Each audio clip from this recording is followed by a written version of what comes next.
Hello বন্ধুরা, দেখুন chicken biryani. এখন প্রায় রাত 11টার বেশি। চিকেন চাপ, পাঁপড়, কাতলা মাছ, চাটনি, স্যালাড। বুঝতে পারছেন তো?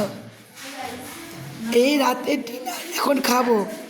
গলা দিয়ে আওয়াজ বেরোচ্ছে না। এখানে একজন চিকেন খায় না, তার জন্য আবার ডিম কারি। বুঝতে পারছেন তো আমরা কাদের সাথে এসেছি? তো একটুও বুঝতে দিচ্ছে না যে আমরা কাশ্মীরে আছি। খাওয়া দাওয়া এত সুন্দর, আর যে ভাই রান্না করছে সে তো তার তো তুলনাই হয় না। জিভে জল চলে আসছে। ঠিক আছে, এখন আমরা ডিনার করে নিই, তারপর আবার আপনাদের সাথে কথা হবে। গুড নাইটটা এখন জানাবো না, পরে জানাচ্ছি। ঠিক আছে, তো খাওয়া শুরু করছি।